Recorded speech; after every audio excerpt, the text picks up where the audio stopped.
प्रिय छात्रों, आज हम एक नया चीज दे रहे हैं जो बहुत ही जरूरत है। खास करके कंपटीशन वाले को तो जरूरत है ही,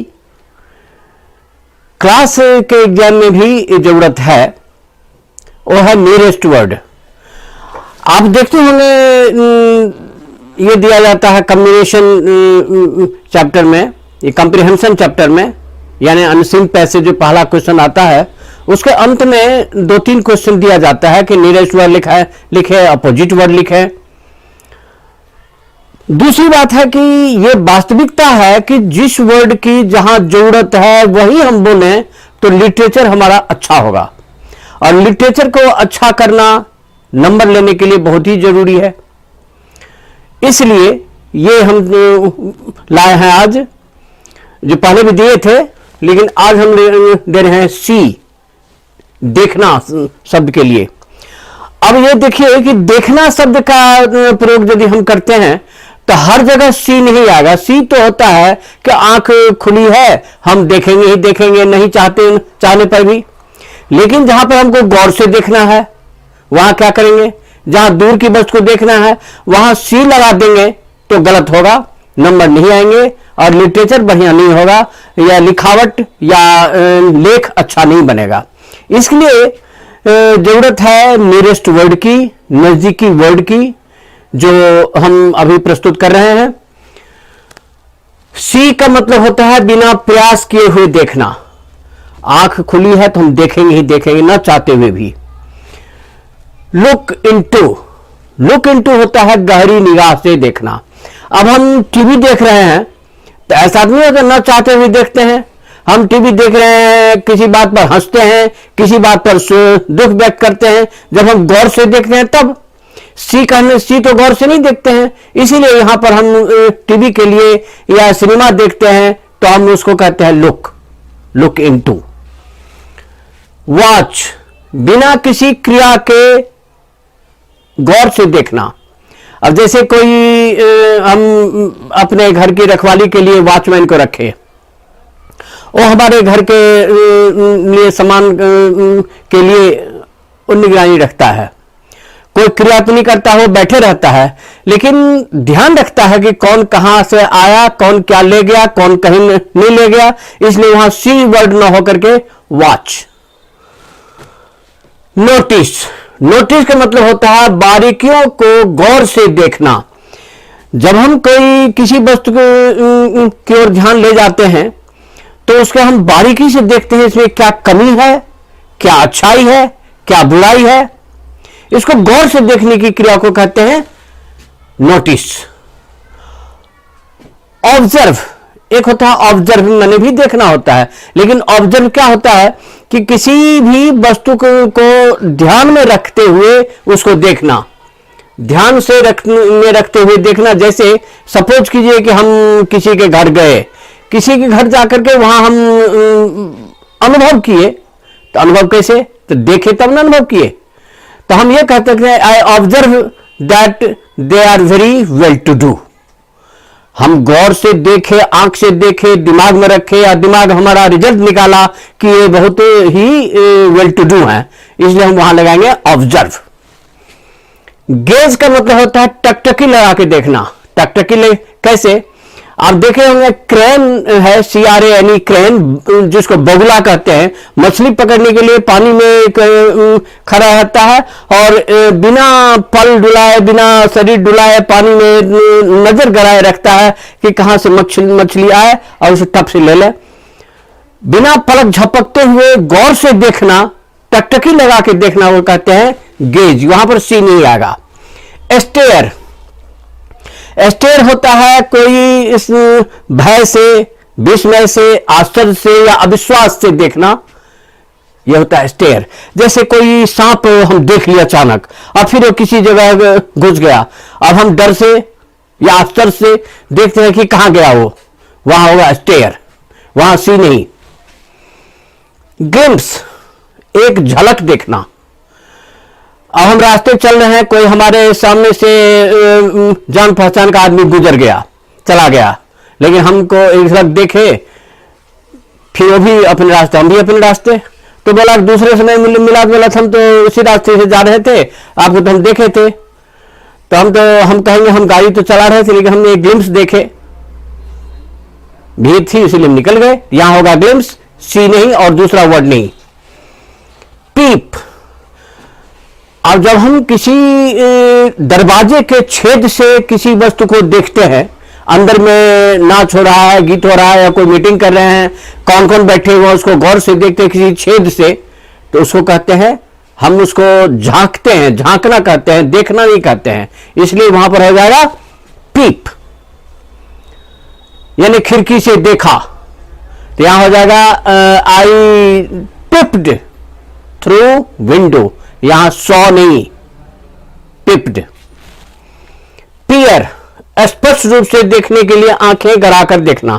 अब देखिए, हम किसी वस्तु को संकीर्ण जगह से देखते हैं तो आंख को शिक्षा करके गौर से देखते हैं ताकि हमको स्पष्ट दिखाई दे कि कौन है, क्या लिख रहा है, क्या नहीं, क्या बोल रहा है, क्या नहीं बोल रहा है, कौन बोल रहा है, उसके चेहरे को देखें। तो ऐसे देखने को कहते हैं पियर।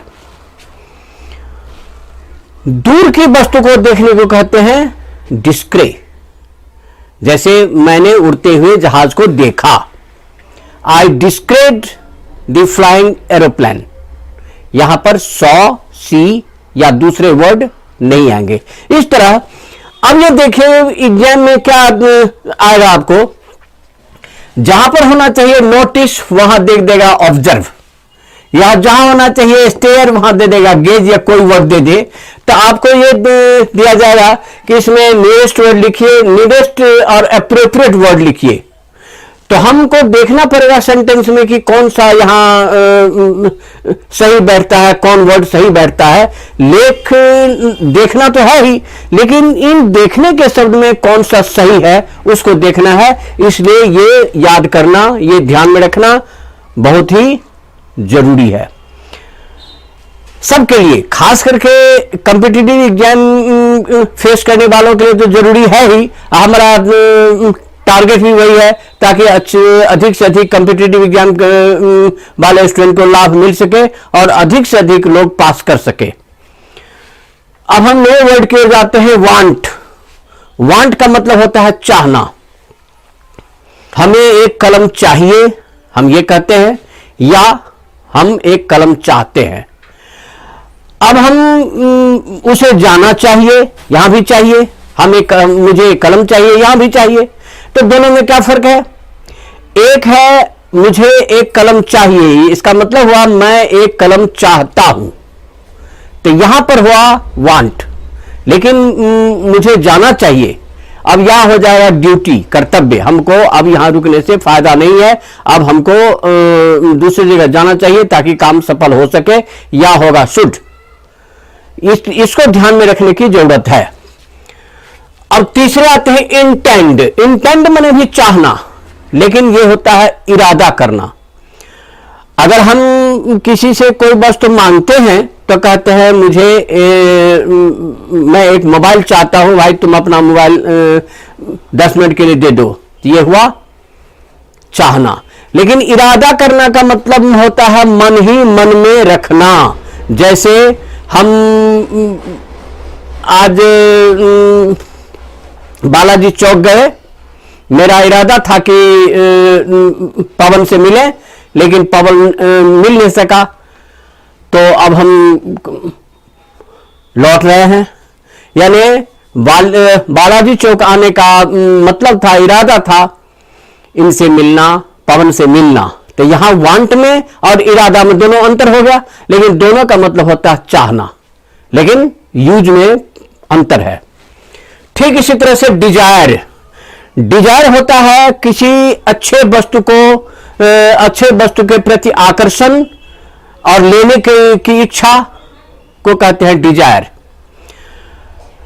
हम डिजायर रखते हैं कि अच्छा पद मिले, उसके लिए हम प्रयास करते हैं। यह चाहना नहीं हुआ। यहां चाह होता है किसी वस्तु की चाह करना, और डिजायर होता है किसी अच्छे वस्तु, अच्छे ओहदे, अच्छे विषय को की ओर ध्यान रखना, उसके प्राप्त करने की इच्छा रखना, इरादा होता है। उसके बाद विश, विश का मतलब ही चाहना होता है, लेकिन इसका होता है शुभकामना के लिए हम जो प्रयोग करते हैं वो है विश। जैसे मुझे आशीर्वाद चाहिए, आई विश योर ब्लेसिंग। तो इस तरह से हम चाहना शब्द के लिए वांट, इंटेंड, डिजायर, विश का प्रयोग करते हैं, जो अप्रोप्रिएट रूप से हम यदि प्रयोग करेंगे तो हमारा भाषा, बोलने की छवि, लिटरेचर अच्छा होगा और मार्क्स अच्छे मिलेंगे, सुनने वालों को अच्छा लगेगा। एक और आ जाइए हियर। हियर का मतलब होता है सुनना, बिना प्रयास के सुनना। हमारे ज्ञानेंद्रियों में से एक है, जो आवाज होगा कहीं हम नहीं भी चाहेंगे तो सुनेंगे भी, ये हुआ सामान्य रूप से हियर। लेकिन जब हम टीवी देखते रहते हैं या रेडियो सुनते रहते हैं तो उसमें हम हियर नहीं कहेंगे आई हियर द सॉन्ग, ये नहीं, बल्कि आई लिसन। इसलिए कि हम उसको ध्यान से सुनते हैं, गौर से सुनते हैं, कान लगाकर सुनते हैं, ताकि स्पष्ट शब्द हमको हमारे नजर में आ जाए, हम समझ लें कि क्या उसने बोला। अगर हम नहीं सुन पाते हैं तो हम कान लगा देते हैं कि किसी वस्तु को सुने, तो वहां हो जाएगा लिसन, वहां हियर नहीं। That's all. This is the important thing for all students to get good marks and good prestige also.